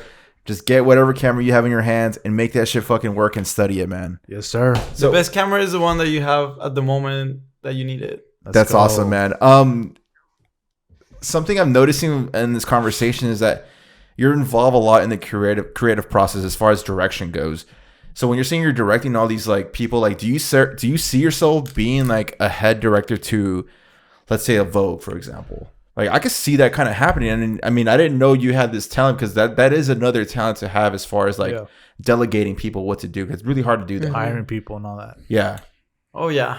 I love creative direction, and I definitely want to do that more for music videos or just videos in general or whatever it is. I want to do more creative direction, because a lot of the times I do it in my photo shoots when it's something super creative, and like when I do a collaboration nowadays, it's really like it's very rare. Yeah. But when I do a collaboration, I really try to like just have everything. Like I create a mood board that shows my ideas and my, I don't know, like I want to really showcase something different and something that's gonna be like crazy, like everyone's gonna be like whoa, like so I try to innovate, I try to get new ideas, and so do you have like multiple hairstylists? Like I'm gonna hire this hairstylist because she fits this, or do you have like your network as far as like who to hire for certain shoots? So okay, I have my makeup artist, Carlos G Beauty. He became one of my best friends. We met like 2 years ago, but we didn't talk for like a whole year. Yeah. When I came back from Milan, from all that Euro trip, I was in Mexico for like 3 months, and then I came back to San Diego when they were like reopening for the first time. And I saw some of his work, and I was like, whoa, like he was making some amazing headpieces. And I was like, that's what I like. Like makeup artists, I get a lot of makeup artists reach out to me like wanting to collab, blah, blah, blah. And honestly, like if you want to be a makeup artist and really stand out and really work with photographers that are really talented, you need to do something different. Because you go to a makeup artist page and you see iPhone photos with a ring light and just like quinceañera or like the tias and everything. So it's a wedding with them. Okay. I mean, you may have amazing. Highlight the fucking shadow, like that's fucked up that we're laughing about that. I don't fuck. You have such a dark humor. You gotta do what you gotta do. I get it. But yeah, I mean, I'm just trying to give some perspective to people. You know, like we like being real. If you have that kind of stuff, you need to do something different to stand out, or else you're gonna look like everyone else. Yeah. And what Carlos did was that he started taking some photos of himself with interesting lighting. It looked like it was not like professional, but he was really being creative, and he was taking photos of himself wearing his own headpieces, doing his own makeup. And I was like, whoa, what is this? And like, what is he doing? Yeah. And when we met the first time, he was like everyone else. Oh, I want to work with you. I'm like, okay. I see your Instagram. It's like, whatever. I mean, makeup, like good makeup. You see a lot of good makeup. There's a lot of really talented makeup artists, but usually you see the same stuff. So a year later, when we started, like when I saw that he was posting all these photos that he was taking of himself with his headpieces and stuff, I was like, bro, we need to work together. Yeah. Like, this is sick. And if all the stuff that you're doing, you do it with me, with professional photography, like, we're going to do something crazy because this is super creative and it's like very high fashion and I love it. Yeah. So, yeah, we talked about it. So we wanted to plan something. It's not all just about the talent. It's also about the way you market yourself. Oh, 100%. Branding you could be the most talented person, but if you look like the 20 photographers out there, it's like, bro, how are you going to stick out? Yeah. But you're also good at sniffing like the potential, because like you said, it's like if you're doing this with fucking phone pics, imagine what me and you can do. Right? Yeah. So that's great, man. So you built your team off of that by sniffing it, like seeing the potential of what your pictures can do with their work. Yeah. Right? Yeah, totally. I saw a lot of potential just from those photos. I was like, if I took the photos of him with this exact makeup and hair, or well, no, he's bald, but with this exact makeup and like the headpieces and all that, we can create some crazy stuff. Yeah. So I told him, let's do something. So I started like kind of testing him out. I was referring him some of my clients and seeing how he would do with lifestyle photo shoots and this and that and whatever. And I was like, wow, his work is clean. He's good, very perfectionist, very clean makeup. And I'm assuming he's skin, professional as everything. well. Yeah. He has all the titles and has been doing it for a while. So for any like person that I'm sure your DMs are flooded as far as like the collaboration aspect. Like, what is it that you would tell them? Like, hey man, if you want to catch my eye, what's your standard? Well, at this point, I'm like if I really see something that I like, I'll be like, okay, this person, I need to work with this person. If I see something that it's like, that it really stands out, like it's like very high fashion and creative and they're doing something that just looks different, I'll kind of like put a tab and be like, okay, whenever I need someone, I'll work with these people. The people that ask me to collab, I usually just say like, well, I don't really do collabs, but if you want to do a photo shoot with me for your portfolio, I'm willing to do that and I can give you a good deal, blah, blah, blah, right. and just try to sell it. Like, I see it more as a lead than as a potential, like, future team, you know? Yeah. So, yeah, I think you just have to really learn about branding and marketing and really just understand how... I mean, just be picky. Like, you see something you like, why do you like it? You know, start questioning why you like the stuff you like. Why this person's like this? Why this person's so talented and his work stands out or this or that? And then just do that with yourself. Like, just be picky with the stuff that you put out. That's why I'm telling you, like, I don't only do fashion. I do everything I'm asked for, but I brand myself the way that I want to people that are in the fashion industry to like my work and want to work with me. Right. Because I could post for like 3 years straight every day and have content, you know, but I'm really picky with my work because what I'm showing is what people are, it's like the first impression. It's like a handshake. It's your fucking brand. So what they see on your feed is gonna be their perspective of your work. Right. And if you don't have like anything interesting, then it's gonna be like a whatever, like next. Right. You know? Yeah. No, I totally agree with you because there's stuff that I shoot that will never see the light of day because it just doesn't go along with my brand. So it's like I could totally relate with what you're saying, man. As we're wrapping up, man, can you give the Creative Gang one horror story you ever had with a client? Yeah. Horror story. And you don't have to drop names unless you really want to, but something that went down. You don't have to drop numbers unless you really want to, but something juicy. Something went sour. You learn from it. Just my brain's just working right now. Like, he's like, which one of the 800?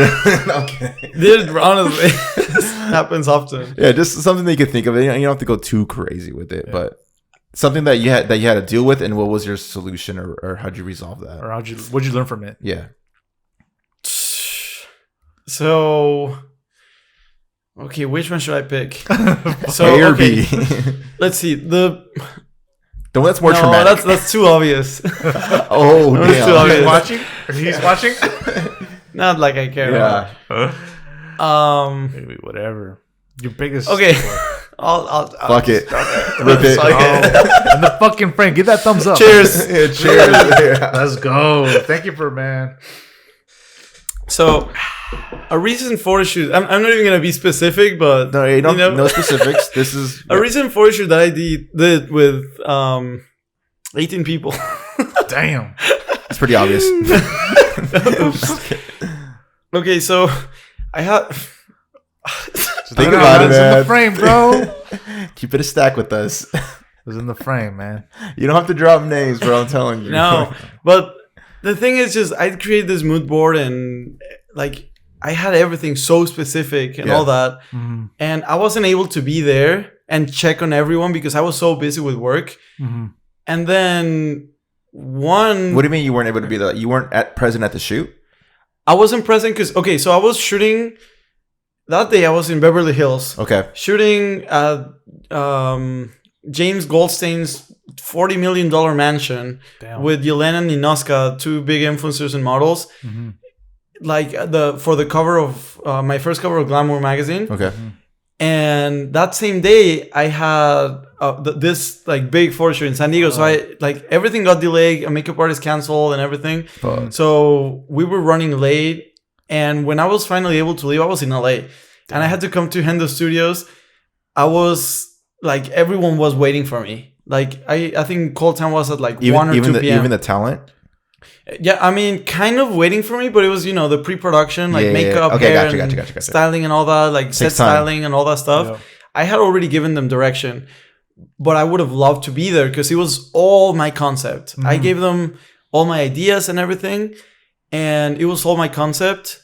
And so since I was late, I wasn't able to be there before they did the makeup, the hair, the styling, the everything. Yeah. So I got there and everything was almost ready for me to shoot. So I really started focusing on the lighting. Yeah. And when I saw the work that this one hairstylist did, I was like, what the fuck? This wasn't what you wanted. It was like completely opposite of what you wanted, or it was crazy. It was there was a couple things that were kind of my vision. And it was supposed to be edgy, but like Baroque, like very like Renaissance Baroque era. Like it was supposed to look like a painting, but the models were gonna have like very modern, like a modern turn, like androgynous models and like interesting hair, but Baroque. And I just feel like this hairstylist wanted to stand out, and she wanted to be the star. He wanted to be the star. She wants to take her own direction. And so he made some wigs. I never saw anything beforehand. I think he sent me like a video and I was like, I mean, all right, I'll trust you, like I told everyone, do what you feel like, I'm having you here because I trust in your creative direction, creative process and your artistic vision. So this is my concept. This is exactly what I want, like very specific. But take it and do what you want. Like do what, how you translate it to your work. Yeah. But I feel like he just really wanted to stand out and made these wigs that were like crazy wigs. I was like, not just me, everyone was like, what the fuck? Were you? No one really said it. Okay. Like a model came up to me like, so this is my wig. They were like, I was like, no. They're pretty much waiting for the boss to say something. So we changed it and stuff. Like the models were, they were like, this is gonna what the fuck? But and there was some wigs dyed in like crazy colors. It was crazy. So and did you change anything, or did you proceed with the shoot? So no, I proceeded with the shoot because it was already late. I was already kind of late for to change anything. Yeah. And, we were running late, like, so, it was just very rushed. I had all this pressure, like all these people on set, like, I don't want to take all their time. Because it was a collaboration, everyone was collaborating. Got it. But it was like a very artistic concept. So whenever I do a collaboration and I invite people to come collaborate with me, I'm respecting their work because I know I'm going to bring them value. Yeah. So yeah, like whenever it's like a photo shoot where it's like commercial stuff, like I'll try to pay everyone whenever I can. But if I'm asking someone to collaborate, it's because I'm really gonna bring value with what I'm gonna be doing. So I was expecting a lot from everyone, and I was like expecting them to, follow the concept that I was doing, but giving it some of their twist. Yeah. But they just went like this guy just went crazy with the styling of the like hairstyles and like the wigs and stuff, and I was like, okay. I did it anyway, but like everyone agreed with me. I was not the only one that brought it up. It was just like, what the fuck are the wigs? Yeah. What the fuck? You killed it though, man, because I didn't fucking notice it. You know what? Because I spent 4 hours in Photoshop. This goes back to you being in Photoshop at the age of 12 right here. Exactly. Connect the dots. Damn. That's hilarious. So, yeah, I had to fix the hair. Damn. Like, there was this guy with pink hair. Mm-hmm. Like, I mean, pink hair is badass. But for not this in my photo shoot. Yeah. So, when you... Are these images out? Yeah. Okay, so when you put these images out, I'm sure you had some sort of like pushback as far as the style, or like, yo, what the fuck? Like, hey, bro, why'd you change my shit? Yeah. I didn't say... No, okay, so... Or did you give him a heads up prior? The drama comes after also. Because... Yeah, I edited the photos. Right. There was a wig that was like red and then yellow and then orange and then yellow again, and then I was like, that looks ugly as fuck. Yeah. Mm-hmm. But I didn't say anything on set because there was nothing to change, like it would have taken too much time or anything to fix. So I was like, fuck, I'll have to Photoshop it. Yeah. So I just had to make the wigs like normal colors, so they didn't stand out like and not fit with the theme. So yeah, it took me hours of editing just fixing this work that was unnecessary. But did you tell the designer like, hey bro, like why, like this isn't what I asked for? I didn't. You just kind of but I didn't because I was like, you know what, like whatever, I'll just do my job and do it. My concept, I still have the power of editing, so I'll do it. If they say something, I'll explain. That's the best definition of fix it in post. Yeah, totally. Which you never want to hear. Like, oh no, I'll have to fix it in post. Yeah. So yeah, I fixed it in post. But it took me a while because a collaboration, I can't prioritize it, and if it's a personal project like that, it will take me months to finish editing it. Because I ended up with 62 photos, 62 fully edited photos that I edited myself. Yeah. And it's multiple models in the image, so it's a lot of editing, and I'm very picky, especially if it's something that I'm creating and that I came up with the concept and I did hours and hours and hours of looking for inspiration and creating a mood board and all that, then I will be very picky until the project is done. It's your baby. Exactly. So yeah, I was very picky until that, and everyone was very understanding except for guess who? The stylist. You guessed. Well, I mean, he was the one that messaged me first, like, hey, so like I know you're busy, but do you know where the photos, like, do you know when you're gonna have the photos ready? And I was like, pressing you for the photos. Shut up, I'm busy. Like, I'm fixing your bullshit. Yeah, like, stop. Like, I can't. Oh, so, damn. Yeah, it took me a month. I didn't reply, actually. And a month later, he's like, comes up to me, like, very pissed. Like, okay, so I'm pissed now. Like, where are my photos? I'm gonna sue you and this and that. What? I'm like, dude, it was a collaboration. Yeah. No one got paid. Like, I spend more. If anything, time. I lost money because I got the studio. Like, yeah. So it was like, just like, fuck. Yeah. I think he just took it to the extreme. Yeah. And he was just mad because he didn't have the photos and because I didn't reply. Yeah. Being sassy, but yeah, he just went a little crazy with that, and I was like, So what's like, something you think? Like, dude, chill. I'll get the photos, but it's not my priority right now because I have paid work and I gotta pay rent. Yeah. So I'll get them for sure when I have the time. And I'm definitely like, it's not just you. There's 17 more people that are waiting for the photos. Right. I'm not gonna turn let those people down with, I'm never gonna send the photos or anything. But I'm very picky, and it's 62 photos that I edited, so it took a while. Like I had to do that between other projects and then hold off because I was traveling so much. And so, you know, it took me 3 months to deliver. Like it is a lot, but there's this quote that I always remember, and I'm not super proud to always say that because I do take long sometimes to finish projects, but it says that people forget how fast you did a job, but they remember how well you did it. So yeah, I mean, if it's an artistic project, you know, a painter takes 90 hours painting a painting. Yeah. So you know, it's the same. Yeah. One thing before you leave, as a photographer to photographer, what is your average time to, let's say, one single post? I'm not talking about, fucking swipe through. Let's say you have one picture, and how long is the average that it takes you to edit that one photo?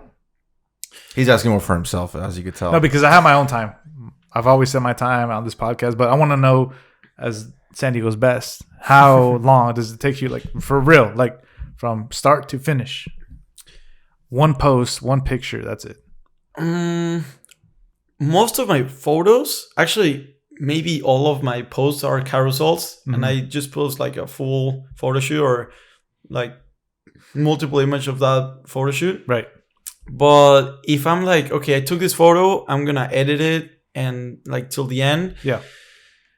Probably, let's say, if I'm really doing like a really intense edit where I'm like editing every detail, probably take me, let's say, like 10 to 15 minutes on Lightroom if I'm being very picky.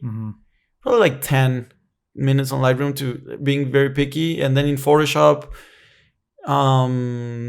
another, I mean, it could take up to an hour, you know, like it used to take me up to 4 hours to edit one photo.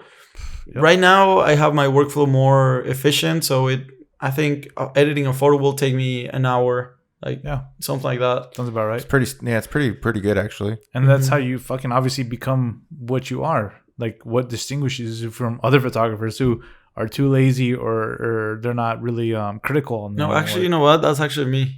Yeah, no, that's what I'm saying. Like that's what makes you. That's actually me. I'm one of the lazy ones. Oh yeah, no, for me, 30 minutes to 35 minutes, a picky ass photo. Like boom, boom, boom, boom, Lightroom. I never use Photoshop, only like on the extreme. The thing is, I really don't edit in Photoshop anymore. Like I rarely do it. It's Photoshop, more for like spot removals or something, or layering. What you said? If you have the speed light right next to the model or subject, and then you want to layer, take a picture before the speed light, and then layer it and make a huge like a wide angle or whatever. But for the most part, I don't do Photoshop. So, damn, that goes to show you, like, it takes a lot of hard work. But I rarely edit on Photoshop. Like most of my photos is Lightroom, and that's it. Like probably 99% of my photos on. Yeah, and I can tell because 90. Your shots are really like close portrait style. So that's love it. All right, man. Let's wrap this up. Let's go to frame of the week, man. Since you got it right here. We're actually going to choose one of your photos. Yeah, this is a little different because he wants to ask inspiration. Okay, so I just picked this one because it's one of your covers. It's glamour. Yeah, we'll see it here in the whiteboard. Boom, right there. So what was your inspiration between this? What's your setup? What are you looking at, Alberto? I mean, it looks dope as hell. I think I remember seeing your stories on this shoot. Yeah.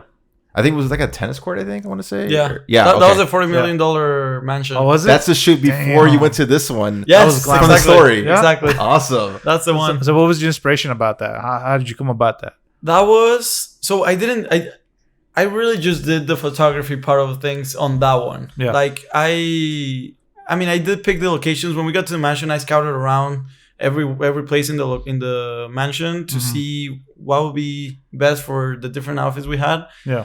So the tennis court, I picked it because it's a pretty famous tennis court in LA. Like I see a lot of big influencers. Like Lady Gaga has photos in that mansion. Damn. Daft Punk, huge celebrities. Yeah. So I picked that because of the colors, the tennis court. These are Balmain runway outfits, and the concept was actually made by Yelena, the blonde model. Okay. And she's the one that was like, okay, let's wear wigs like twins, but like blonde and brunette version, and then these outfits that are exactly the same but different color. Yeah. So she came up with that concept. In terms of lighting, I only had a reflector. Okay. and it was a good day. Yeah. It was a really good day. I'm really mad at that photo. Why? The cover That's not pisses me off to see that cover. Or what? Because I edited my cover. I edited okay. the photos and the colors and everything. But then there was like some drama about the editor, blah, blah, blah, whatever. So they sent the model, they sent someone else, some other photographers, the photos to edit them. Okay. And I didn't even know. I thought the magazine had edited my photos. And I was like, okay, you know, sometimes Can't it get fits that pissed. their own concept. They you know, it whatever. Like, if they edit them, it's whatever. But then when I found out that they just didn't like the edit that I did, which is so much better, and it was really just a tantrum. You see, you compare them, and it's like my edit is so much better. And I saw that they posted that edit on the cover. I was like, this is not my edit. This looks shitty. Damn. And So I they was fucking re-edited your photos? Dang, that's crazy. Yeah, if you see the colors on the other photos, One you'll question- see that they're way more balanced. The reflections of the clothes on the chin, I removed those. They didn't. The eyes look fake on the cover. Like, Damn. Well, One question I want to ask for photo covers: when you do magazine covers, do they do the brushing of like disappearing the letters? Do they do the lettering, or is that all on you, or is it just they do it. Oh, they do it. Oh, okay, cool. Yeah. I was about to say, damn. Well, frame of the week, Adrian the Photographer, man. We appreciate your time. Adrian, where can people find you at right now, man? Adrian the Photographer on Instagram. And find me all over the world traveling. Let's go. Just hit me up and I'll go. What's your website? My website's adrianthephotographer.me. If you want to check out my super outdated work, you can go there. But most of his work is on Instagram right now. Pete, where we can find you, man? It's petercollinframes.com, Peter Collin Frames on Instagram, Berto. And on Instagram, _Mendoza_ and albertovisuals.com. This is gonna do it for episode 58. Adrian, thanks for making it here, man. Thank you so much. It was a really good, pleasure. great, interesting story, man. That's gonna do it, guys. If you guys have any comments for him or any questions, leave them on the comment section on YouTube. So, episode 58, man. Catch you guys later. Peace. Bye.